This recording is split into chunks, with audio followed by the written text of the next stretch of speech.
Yeah.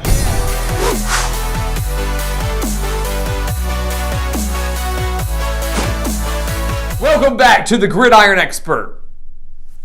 We've got an NFC West showdown for a spot in the Super Bowl. You can't beat it. The San Francisco 49ers are taking on the LA Rams, just like we all predicted back in the preseason. Again, guys, this is a battle between two teams that play two completely different styles of football, but it's going to make for one heck of an NFC Championship game. Two teams that are looking to end their long Super Bowl winning droughts. They've been there recently, but haven't been able to get a win. The 49ers looking to win their first since '95.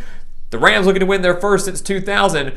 But to get a shot to end that drought, they have to win this NFC Championship in Los Angeles. So again, guys, we are here to break down everything you need to know for this NFC Championship game. Everything you need to know between the 49ers and the Rams. And of course, who will be going to the Super Bowl to take on either the Bengals or the Chiefs. So again, guys, welcome back to the Gridiron Expert. We're so glad you could join us today. As always, make sure to continue to like, comment, subscribe, share our videos, and of course, check out everything down in the description below. Make sure to check everything out there, guys. We've got so much exclusive content there for you year-round that doesn't just help us, but it helps you too. And again, it's year-round exclusive content that you won't get anywhere else, so make sure to check it all out, again, down in the description. So, personally, guys, I love these division matchups. I love division matchups in the playoffs because, these teams have already played each other twice this year. And that goes for any division matchup. You've played each other twice in a single year, and now you're playing each other one more time. But this time it means more than any of the other games because you lose this and you're done. So it's already a heated rivalry. You're already, a little chippy at each other, but now this game means more than anything else, and what's happened in the past means nothing. And you know that the Rams are thinking that because the 49ers won both meetings against the Rams this year, beating them 31-10 in San Francisco, beating the Rams 27-24 in overtime in the season finale, a game that ultimately gave the 49ers their playoff berth. And guys, the 49ers have kind of defied the odds getting to this point. They snuck into the playoffs at the last second, having to beat the Rams, coming from behind to beat the Rams on the road. And then they went on the road to beat the Cowboys. They went on the road to beat the Packers, the number one seed in the NFC, the team that everybody thought was going to make the Super Bowl, beat them in the snow 13-10. And again, guys, this is a team that made the Super Bowl 2 years ago. They're not that far removed from making an appearance, but they haven't won the big game since 1995. The Rams, guys, I feel like they're getting hot at the right time. In the playoffs, they've looked phenomenal. Crushed the Cardinals in that opening round game. Upset the Buccaneers in Tampa Bay, ending Tom Brady's year there, possibly ending Tom Brady's career, despite him trying to lead a 24-point comeback. This is a Rams team, guys, that 3 years ago made the Super Bowl, but fell to Tom Brady and the Patriots, and they're looking to win their first again since 2000.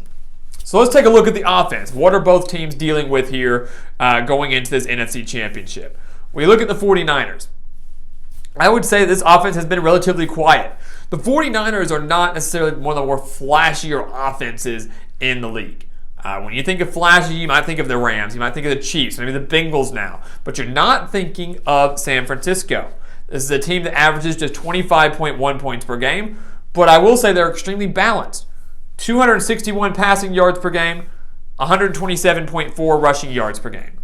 You don't see many NFL teams that are averaging that much on the ground. So San Francisco knows how to play a little bit of bully ball up front, knows how to move the chains not just through the air but on the ground. Jimmy Garoppolo, we know that back earlier in the season he was battling injuries. We didn't know the future of Jimmy G. We didn't know how well he was going to play battling through multiple injuries. But he went out there, threw for over 3,800 yards, 20 touchdowns, but did throw 12 interceptions. The thing is, he's had a lot of help around him. He's got Elijah Mitchell on the ground, assuming that he does play this championship. He did not practice on Wednesday. But they also have Deebo Samuel, a guy who's accumulated over 1,400 reception yards, 6 touchdowns this year, has also proven to be a dangerous threat on the ground. You've got George Kittle, one of the best tight ends in the NFL. You got Brandon Ayuk. This is a San Francisco offense that, again, isn't the flashiest of all teams, but they're not short of weapons. They've got the talent to put up some points. We saw that in that first meeting against the Rams, saw it in the second meeting against the Rams, putting up 31 and 27 against them. So they're not flashy, but they're methodical. They can get the job done, and they can hang with the high-powered LA offense. Because this Rams offense, guys, has been one of the best all year long, and they own one of the best passing attacks in the league, averaging 287.8 passing yards per game. And they are led by none other than Matthew Stafford. And I don't care who you are. You have got to give props to Matthew Stafford, the career that he has had, suffering year after year after year with the Detroit Lions, having no talent around him. And look what Stafford is doing in 1 year when he finally has talent. In Detroit, rarely did he make the playoff, and when he got there, they never won. Never won a playoff game. And now he gets his shot out in LA, and he's 1 win away from a Super Bowl in his first year with the team. Stafford has thrown for over 4,800 yards, 41 touchdowns, 17 interceptions, but that's okay. He's got some great help around him, namely Cooper Kupp, who has accumulated over 1,900 reception yards this year, 16 touchdowns. In the 2 playoff games they've had, Kupp has put up 244 reception yards and 2 touchdowns. Kupp responsible for that big passing play at the end of the Bucs game that set the Rams up for that game-winning field goal. This is a Rams team that's averaging 27.1 points per game, and outside of Kupp has another big-name wide receiver in Odell Beckham Jr., one of the bigger mid-season acquirements this year. You've got Tyler Higbee at tight end. This is the Rams offense that, again, is not devoid of talent, and is one of the best offenses in the league, led by one of the better offensive minds in the league, and Sean McVay as their head coach. When you break down the offense a little bit deeper, guys, I would say that the Rams certainly own the quarterback edge, Matthew Stafford over Jimmy Garoppolo. I would say the 49ers, to me, own the rushing edge, whether it's Elijah Mitchell or utilizing Deebo Samuel a little bit. The Rams, certainly, to me, own the wide receiver edge here with Cooper Kupp and Odell Beckham. 49ers, to me, own the tight end edge with George Kittle. 2 teams that play completely different styles of ball, guys, but ultimately relatively even offensively. When you look at the defense, the 49ers have to devise a plan to stop the Rams. Thing is, they've done it not once, but twice. And I would say the main reason that the 49ers are in this NFC Championship, the main reason they beat the Rams in the finale, they beat the Cowboys, they beat the Packers, all of those coming on the road, well, it's because of their defense. A defense that's giving up just 13.5 points per game. A defense that's giving up just 247.5 passing yards per game. A defense that in their first meeting against LA held this high-octane Rams offense to just 10 points. Forced Matthew Stafford into throwing 2 interceptions and just 243 yards. In the second meeting against the Rams, held Stafford to 238 yards, 3 touchdowns, but another 2 interceptions. This is a team that held the Packers and Aaron Rodgers at Lambeau Field. Held them at 263 total yards. This is a team that has 10 sacks so far in the playoffs, 5 against the Cowboys, 5 against the Packers, led by guys like Fred Warner and Nick Bosa. So this secondary for the 49ers is elite, and their pass rush is elite. Defensive line, their linebacking core, and their secondary are all coming together and all gelling and getting hot at the right time, shutting down some of the better offenses in the league. The Rams, the Cowboys, and the Packers, and they're doing it all on the road. So just because the 49ers have beaten the Rams twice, just because, the Rams have lost twice and you think that, there's no way the 49ers can do this again, it doesn't mean anything. The past means nothing. There's one last game here. The 49ers have done it twice. They can do it again, but they're going to have to turn in another amazing defensive performance just like they've been doing down the stretch this season. When you look at the Rams, ironically, we praise the 49ers defense, and they deserve that praise. The Rams, statistically, are better than the 49ers, and many might disagree with that, but number-wise, especially when it comes to total yards, they're better. The Rams are giving up just 19 points per game. Not a bad mark in the NFL, first off. But they're only allowing 289 yards per game, including just 56 yards per game on the ground. And to me, that's the ultimate key here. We talked about how the 49ers were relatively balanced. And that's a very hard thing to do in the NFL, especially with the way the game's changing. But if the Rams can come in here and take away that San Francisco rushing attack, whether it's Deebo Samuel, whether it's Elijah Mitchell if he plays, if they can take away this San Francisco rushing attack, or at least limit it, and force Jimmy Garoppolo to win this game solely through the air, I like the Rams' chances. The problem is the Rams have been unable to do that in each of the last 2 meetings. San Francisco had 156 rushing yards in their first meeting. They had 135 rushing yards in their second meeting. For me, if I'm the Rams, I have to hold San Francisco to under 120 rushing yards. 120 rushing yards. If you hold the 49ers to under 120 rushing yards, I believe you win the game. because this Rams defense is loaded. Aaron Donald, Von Miller up on that defensive line. You've got Jalen Ramsey in the secondary, Eric Weddle, and that's just naming a few.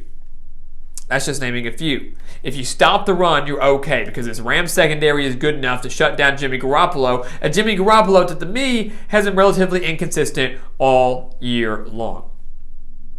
So what is going to happen in the NFC Championship, guys? NFC West showdown.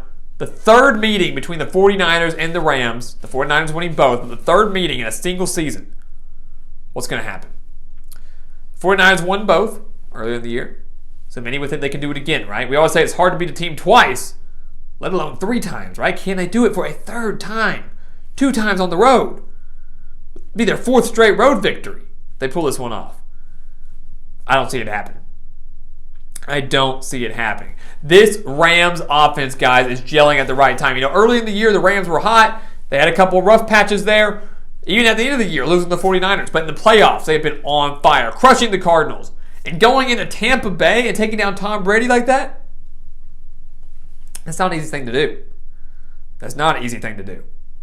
This Rams team has been on fire in the postseason. Matthew Stafford has had an up and down career, a rough career in Detroit, and now he's 1 win away from the Super Bowl, and he gets to play at home. He gets to play at home to get himself to the Super Bowl.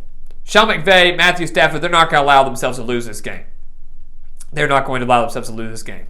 And what I think is going to be an instant classic, just like I believe the AFC Championship is an instant classic, just like I believe this game will be relatively close, just like the season finale was between the 49ers and the Rams, LA will finally beat San Francisco. They've always struggled against San Francisco under Sean McVay. They will win now. And all those regular season games, those divisional games, it ain't going to matter. Because this is the one that matters. And LA will walk away with this win. Matthew Stafford will do whatever it takes and will come through clutch, just like he did last week in Tampa Bay. He will come through and get himself to his first ever Super Bowl. The Rams at home will not let this one slip away. The Rams will return to the Super Bowl after missing out the last 3 years.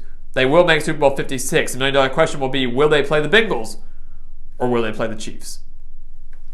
So guys, as always, thank you so much for watching us here at the Gridiron Expert on YouTube. Make sure to continue to like, comment, subscribe, share our videos, and of course, check out everything down in the description below. We've got so much exclusive content there for you guys. Stuff that's not only going to benefit you, but it's going to help us grow our channel as well. So make sure to go give that a look. And once again, as always, thank you so much for watching, and we'll see you next time right here on the Gridiron Expert.